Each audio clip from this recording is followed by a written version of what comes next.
फर्ज कीजिए कि अगर आने वाले विधानसभा चुनाव में मध्य प्रदेश में भाजपा को बहुमत मिल जाता है और भाजपा हाईकमान, जैसे कि अभी लगातार कयास लगाए जा रहे हैं कि किसी को भी सीएम बनाया जा सकता है, और उस सोच के आधार पर भाजपा हाईकमान विधायक दल का रुख करता है उससे सीएम पूछने के लिए कि आप किसको अपना नेता चुन रहे हो, तो किस नेता का नाम सामने आ सकता है। अगर ऐसा होता है तो वो नाम होगा ज्योतिरादित्य सिंधिया का, क्योंकि जिस दौर में शिवराज सिंह चौहान की नहीं चल रही, बीजेपी के संगठन की नहीं चल रही, नरेंद्र सिंह तोमर की नहीं चल रही टिकट के बंटवारे में, उस वक्त ज्योतिरादित्य सिंधिया को पूरी तरीके से साधा जा रहा है। कहा जा रहा है कि सिंधिया की हर ख्वाहिश पूरी की जा रही है, उनके समर्थकों को टिकट दिया जा रहा है, और जिन समर्थकों ने ग्वालियर चंबल अंचल में अपनी सीट छोड़ी थी, सिर्फ उनको ही नहीं साधा जा रहा, बल्कि जो दूर दराज के इलाके में हमने देखा था कि विंध्य में जो सिंधिया के समर्थक थे श्रीकांत चतुर्वेदी, उन तक को टिकट दे दिया गया।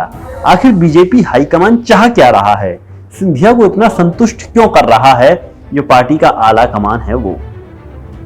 क्या इस तरह की रणनीति और खासकर सिंधिया समर्थकों को, सिंधिया के जो हारे हुए समर्थक इमरती देवी हैं, उन तक को टिकट दोहराकर, और अभी हम आपको बता दें कि जो बीजेपी के सर्वे में इससे पहले कुछ खबरें आई थी जिसमें प्रभुराम चौधरी की बात हो रही थी, और जो ऊर्जा मंत्री मौजूदा समय में प्रद्युम्न सिंह तोमर है उनकी बात हो रही थी, और एक दो समर्थक थे। माना जा रहा था कि ये सर्वे में दूसरे और तीसरे नंबर पर आ रहे हैं, उनको भी टिकट दे दिया गया है।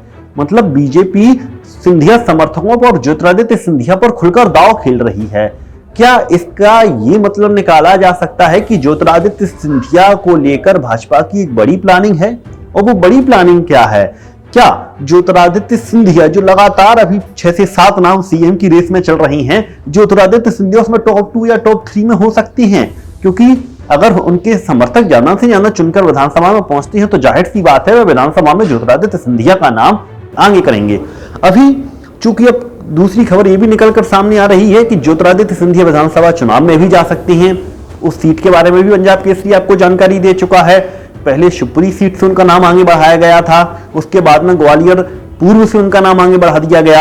अब खबरें निकलकर सामने आ रही हैं कि शायद शिवपुरी से ज्योतिरादित्य सिंधिया चुनाव लड़ सकती हैं। ऐसा पुष्ट नहीं है, लेकिन जो खबरें हैं सूत्रों के मुताबिक वो हम आप तक पहुंचा रहे हैं। अगर ज्योतिरादित्य सिंधिया विधानसभा में बैठती हैं तो आप अंदाजा लगा लीजिए वो किस पावर के साथ बैठना पसंद करेंगे।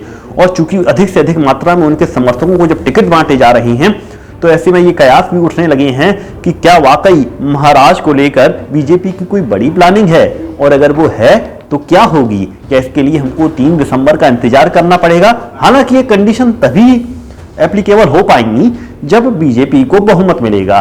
तो बीजेपी के बहुमत के बाद ज्योतिरादित्य सिंधिया का कद कैसे मॉडिफाई होता है, बीजेपी उसे लेकर क्या प्लान करती है, और अगर ज्योतिरादित्य सिंधिया विधानसभा में चले गए और वहां बीजेपी को बहुमत नहीं मिला, कांग्रेस की सरकार आई, तो विपक्ष में ज्योतिरादित्य सिंधिया विधानसभा में बैठकर कैसे लगेंगे, यह भी एक बड़ा सवाल बना हुआ है।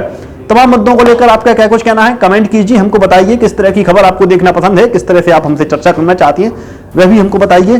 फिलहाल इस खबर में इतना ही, आप हमारे साथ बने रहिए। नमस्कार। हमसे जुड़े रहने के लिए हमारे YouTube चैनल को सब्सक्राइब करें और नई वीडियो की नोटिफिकेशन के लिए बेल आइकॉन को दबाएं। अगर आप ये वीडियो Facebook पर देख रहे हैं तो लाइक जरूर करें और ज्यादा से ज्यादा शेयर करें। धन्यवाद।